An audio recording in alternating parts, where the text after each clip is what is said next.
Okay, I say this with love, but it's time to make a choice. And it's time to make a choice knowing that you cannot lose. Now, I understand there is a lot of options out there. And having a lot of options can produce two things. It can produce decision fatigue, where you're just tired of making decisions. You looked at 47 different types of toothpaste. You looked at 16 different towels. You looked at 15 different toothbrushes. You're tired by the time it actually comes to make a choice. And you're having to do this all day, every day. So I totally get it. So there's decision fatigue, but there's also analysis paralysis.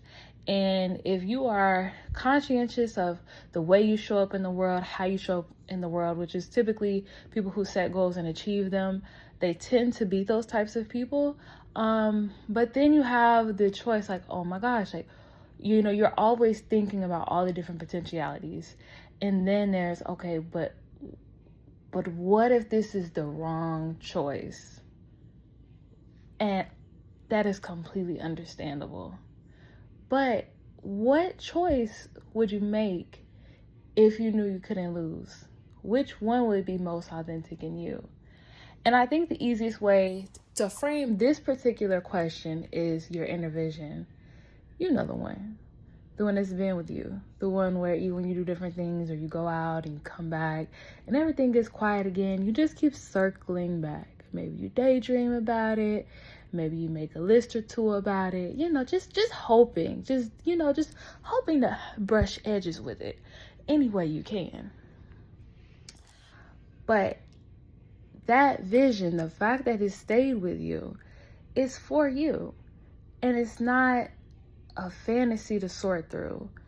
And if you have, and I'm sure you've thought about it, I'm sure you've thought, oh, maybe I could take option A, route, to get to this vision. Oh, maybe I could take option C. Oh, but you could take option B.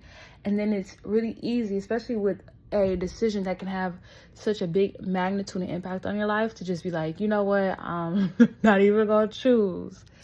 But if you knew that it was real and that it was valid, and that no matter which route you took to get there, that you were going to get there, which door would you take to get there?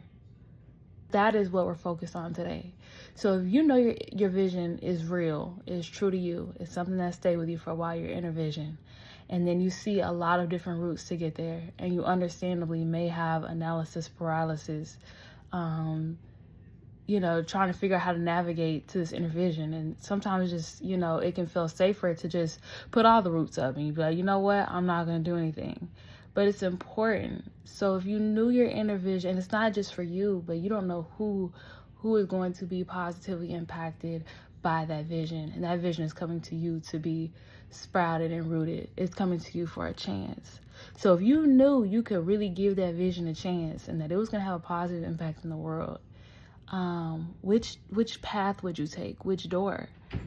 I want to just also add, you don't have to find the one perfect answer hidden in a million possibilities. You don't have to find the needle in the haystack. There are multiple legitimate paths. Now, we're going to scale it all the way down. Of course, there are going to be some that are, different. Some, of course, there are going to be more variations. But at the smallest level, we're just going to take it black and white. So one path may be the bold, fast path. And it might feel reckless or impulsive, but you have to understand that path is rooted in alignment and commitment. It's valid. Or you could choose to take a slower, steadier path to your inner vision. And that may feel like giving up on the dream or not as exciting. But this path also has real structure and value. And it's a valid path with its own benefits. So I think something you might have to ask yourself, or you might have to consider, is, if I take it slow, am I settling? But the answer is no. You might be like, oh, okay, but if I move fast, am I being reckless? The answer is no to that also. Either path you choose to your inner vision, it is real and it is valid. And it can help to remove the pressure and to think of it as choosing between roads that both arrive somewhere being. So it's not right and it's not wrong. It's deciding what path you want to take. And you are allowed to choose based on what you want.